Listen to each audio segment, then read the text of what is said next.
ஸ்ரீ குருப்யோ நமஹ ஹரிஹி ஓம். ஆன்மீக மித்ரா நேயர்களை அன்புடன் வரவேற்கிறேன். இந்த எபிசோட்டில் சண்டிகேஸ்வரர் யார் என்கிற தலைப்பிலே காண இருக்கிறோம். சைவம் சார்ந்த நபர்களுக்கு சண்டிகேஸ்வரர் என்பவர் சிவாலயத்திலே இருக்கிற ஒரு மூர்த்தி என்பது தெரியும். ஒவ்வொரு சிவாலயத்திலும் சிவபெருமானுக்கு இடப்பக்கத்திலே அந்த கோமுகம் என்கிற அபிஷேக தீர்த்தம் வந்து விழுகிற இடத்திலே ஒரு சிறிய ஆலயம், சுமார் 2 அடிக்கு 2 அடி உள்கூடு இருக்கிற மாதிரி ரொம்ப சின்ன கருவறை, குனிந்து தான் பார்க்கணும். ஒரு நல்ல அழகா குட்டி கோவில் இருக்கும். சிவாலயத்திலே சிவபெருமானை வலம் வரும்போது சிவபெருமானுடைய அபிஷேக தீர்த்தம் விழுகிற கோமுகம் என்று சொல்லக்கூடிய அந்த வளைந்த பகுதிக்கு பக்கத்திலே, அதாவது சிவபெருமானுடைய கருவறையின் இடப்பக்கத்திலே சண்டிகேஸ்வரருடைய சன்னிதானம் காணப்படுகிறது. சிவாலயம் என்றால் சண்டிகேஸ்வரர் அவசியம் இருக்க வேண்டும். அதுபோலவே வடக்கு பக்கத்திலே துர்க்கை இருக்க வேண்டும். அம்பாளுடைய சன்னிதானமும் வடக்கு பக்கத்திலே தெற்கு நோக்கி அமைய வேண்டும். சிவன் கிழக்கு பார்த்திருப்பார். அம்பாள் எல்லா சிவா சன்னிதானத்திலும் தெற்கு பார்த்திருப்பார். திடுக்கடையூரில் மட்டும் வேற மாதிரி எதிரெதிரிலே பார்த்து கொள்வது போல அமைந்திருக்கிறோம். பாக்கி எல்லா ஊர்லேயும் அம்பாள், சேலத்தில் சொர்ணாம்பிகை தெற்க பார்த்து தான் இருக்கா. இப்படி எல்லா கோவில்லையும் பொதுவாக மாரியம்மன் கோவில் வடக்கு பார்த்து இருக்கும். இதெல்லாம் ஒவ்வொரு சன்னிதானம் இப்படி தான் இருக்கணும்னு இருக்குது. அதனாலே சண்டிகேஸ்வரருடைய சன்னிதானம் கிழக்கு முகமாக தான் இருக்கும். சண்டிகேஸ்வரர் கையில் மழு என்கிற ஒரு ஆயுதத்தை வைத்திருப்பார். அது சிவபெருமானுடைய 4 ஆயுதங்களிலே ஒன்று. மானும் மழுவும் பிடித்திருப்பார் இல்லையா சிவபெருமான், அந்த மழுவை சண்டிகேஸ்வரர் பிடித்திருப்பார். சண்டிகேஸ்வரர் சிவன் அல்ல, நிறைய பேர் அப்படிதான் வணங்குறா.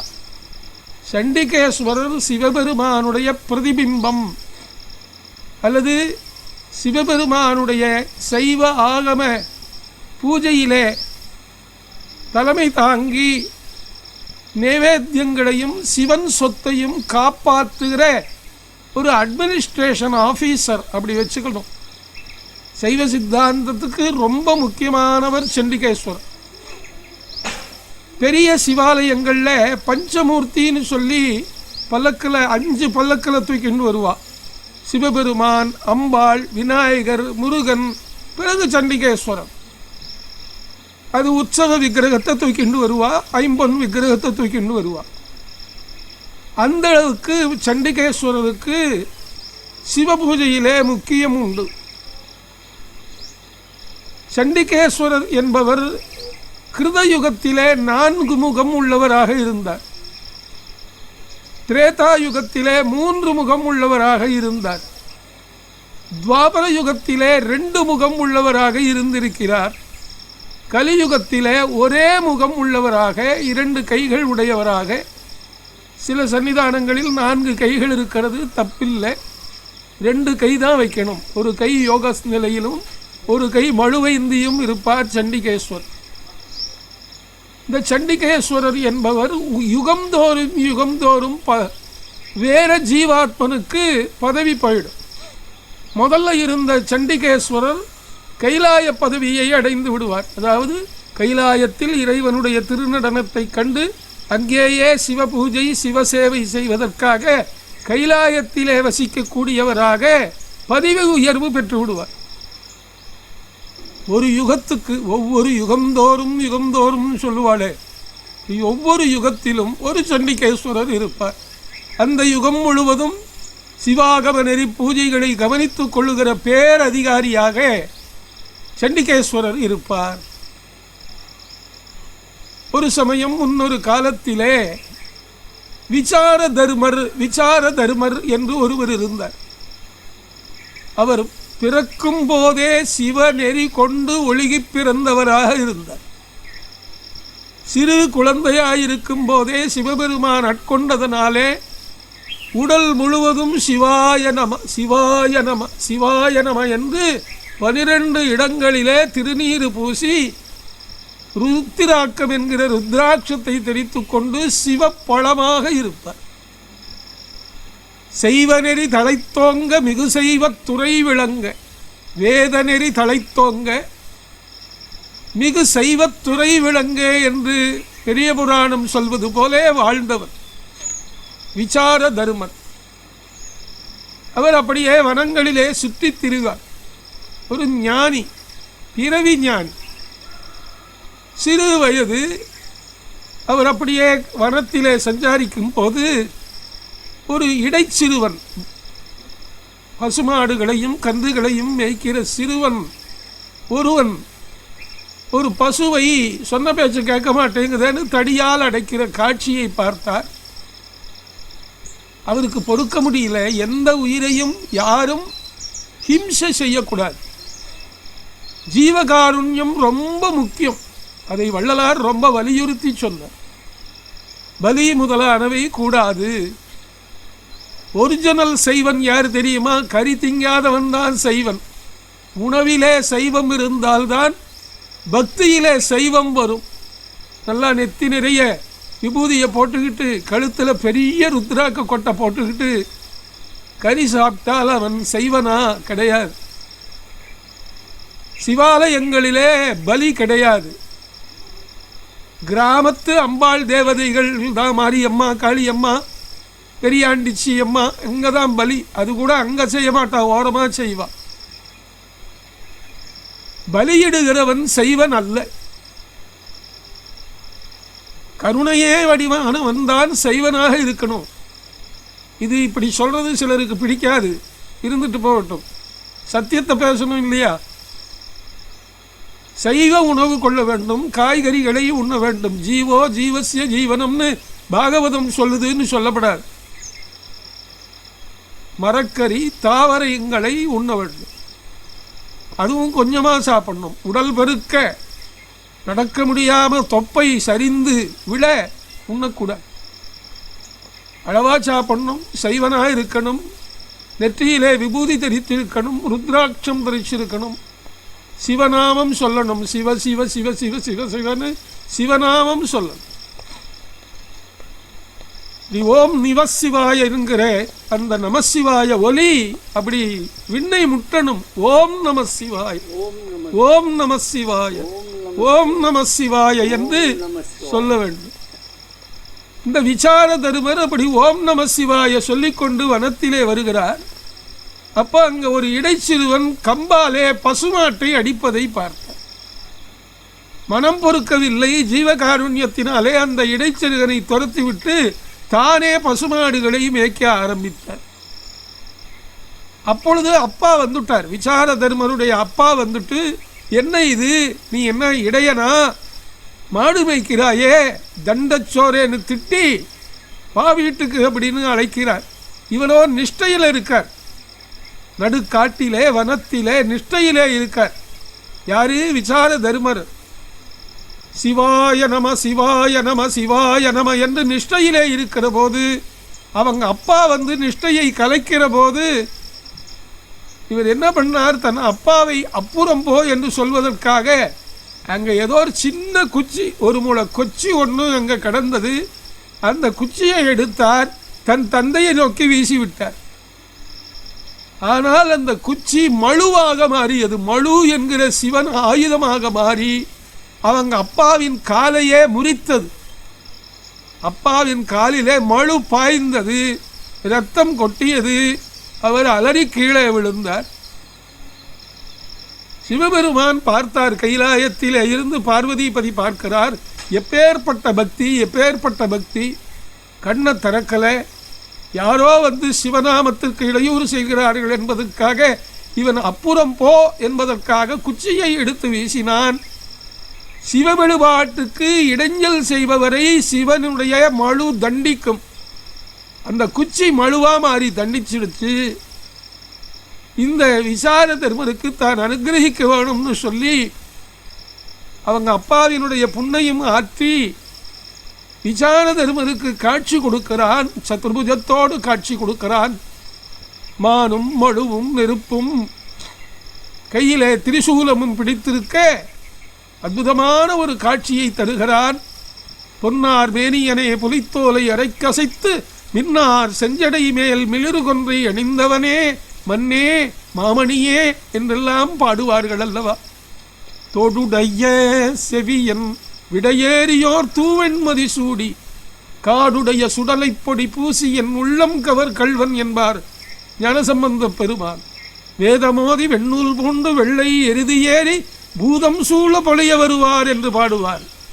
ஆதிநாயகன் ஆதிரை நாயகன் மாதின் நாயகன் மாதவர் நாயகன் என்றெல்லாம் புகழ்வார் அல்லவா. அந்த சிவபெருமான் தன் சிவகணங்களோடு பார்வதி பரமேஸ்வரனாக காட்சி கொடுக்க அந்த விசார தர்மர் வணங்கி நிற்க, விசார தர்மரே இன்று முதல் எல்லா சிவசன்னிதானங்களிலும் நீர் இருங்கள்.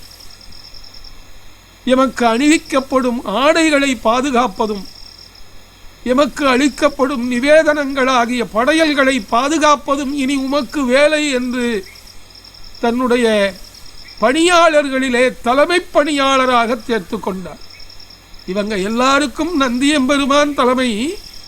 நந்தியம்பெருமானுக்கு அடுத்த ஸ்தானத்திலே சண்டிகேஸ்வரர் என்று சொல்லக்கூடிய அந்த உத்தமமான ஜீவாத்மாவுக்கு சிவன் பதவி தருகிறார். அன்று முதல் இன்று வரையிலும் எல்லா சிவாலயங்களிலும் அற்புதமாக சண்டிகேஸ்வரர் சிவனின் வடக்கு பக்கத்திலே இடக்கை பக்கத்திலே இருந்து கொண்டு தெற்கு நோக்கி அமர்ந்து கொண்டு மழுவை பிடித்து கொண்டு அந்த சிவாலயத்திலே நடைபெறுகிற நிகழ்ச்சிகளை நிர்வகித்து கொண்டு இறைவனுடைய நைவேத்தியத்தை எச்சில் படாதவாறு காப்பாற்றி கொண்டு இறைவனுக்கு படைக்கப்படுகிற புத்தாடைகள் துவைத்த ஆடைகளை பாதுகாத்து கொண்டு இரவிலே ஆலயம் பூட்டிய பிறகு சண்டிகேஸ்வரர் தான் ஆலயத்தை பாதுகாப்பவர். இப்படிப்பட்ட அற்புதமான ஒரு சேவகர் பாருங்க. எனவே நாம் சிவாலயம் சென்றால் சண்டிகேஸ்வரனுக்கு வணக்கம் செலுத்தணும். ஒரு சின்ன விதி மறந்து விடாதீர்கள். சண்டிகேஸ்வரனை பாதி சுற்றி வந்து அங்கே கை தட்ட வேண்டும். இதை நீங்கள் பார்க்கலாம். விதவிதமாக சில பேர் சொடுக்கு போடுவார்கள், சில பேர் மண்டையிலே குட்டி கொள்வார்கள். ஆனால் கை தட்டுவதுதான் சிறந்தது. அது கை தட்டுவது என்பதை விட கையை அங்கே உதற வேண்டும். கையை இப்படி உதற வேண்டும். அதை தட்டுவது போல் தட்டி உதறி விடலாம். பாருங்கள், சண்டிகேஸ்வரரே சிவன் சொத்து குலநாசமாகினாலே இந்த சிவாலயத்துக்குள்ளே இருந்து நான் ஒரு சிறு விபூதி பிரசாதத்தை கூட வெளியே போகல. அதனால தான் சிவாலயத்திலே விபூதியை வாங்கி வைத்து கொண்டு மீதியை பொட்டணம் கட்டி ஓரமாக வைத்து விடுவார்கள். சிலர் கம்பத்திலே போடுவார்கள். இப்படி கம்பத்திலே எல்லாம் போடக்கூடாது. திருநீற்றை கால் படக்கூடாது. திருநீற்றின் மீது கால் படக்கூடாது. அளவா கொஞ்சமாக தான் கொடுப்பார் திருநீர். அதை முழுவதும் வாங்கி முழு நீர் பூசிய முகவராக நெற்றி நிறைய இட்டு கொண்டு விட வேண்டும். மீதியை தன்னுடைய 2 புஜங்கள் முதல் கைகள் வரையிலும் நெஞ்சிலும் வயிற்றிலும் தோளிலும் தடவிக்கொள்ள வேண்டும். விபூதி கூட கோயிலுக்குள்ளிருந்து வெளியே கொண்டு வரக்கூடாது. சிவன் சொத்து எதையும் கொண்டு வரக்கூடாது.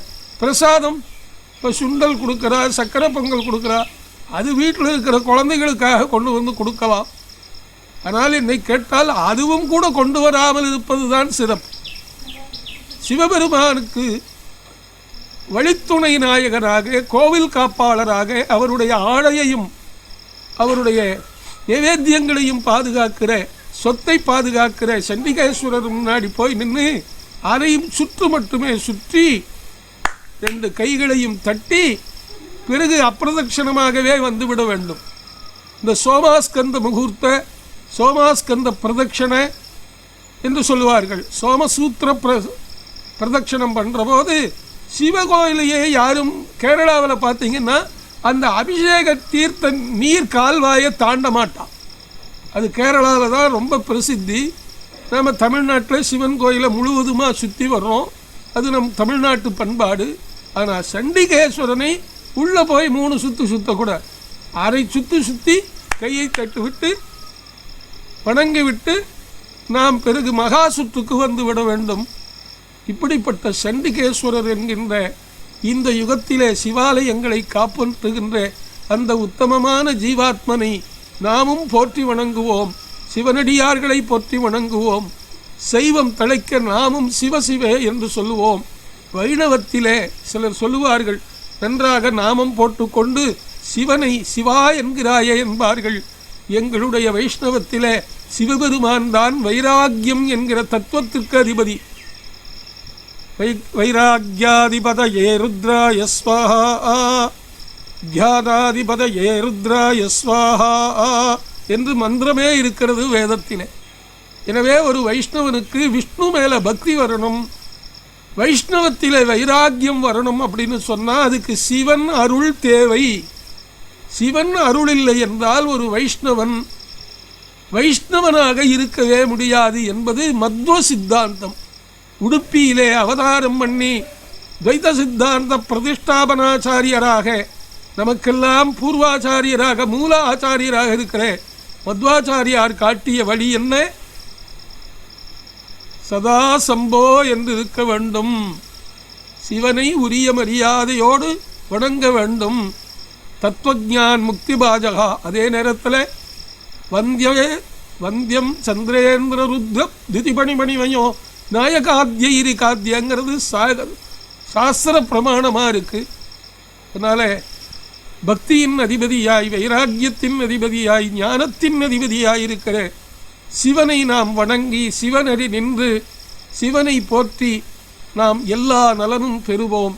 சண்டிகேஸ்வரனை போற்றி நாம் நலனுடன் இருப்போம். வாழ்க செய்வனரி, வளருக செய்வனரி, எல்லாம் ஒன்றுதான். அவரவர் வழி அவரவர் குடி, அவரவர் இறையவர் அடைய நின்றனரே என்றால் நம்மாழ்வார் பெருந்தகை திருவாய்மொழியிலே அவரவர்களுடைய வழி உயர்ந்தது. ஒரு வழி உங்களுக்கு பிடிச்சிருக்கா, அந்த வழியில் நில்லுங்கோ, அந்த வழி உங்களை உயர்த்தும் என்று சொல்லி வாழ்த்துகின்றேன், வணங்குகின்றேன்.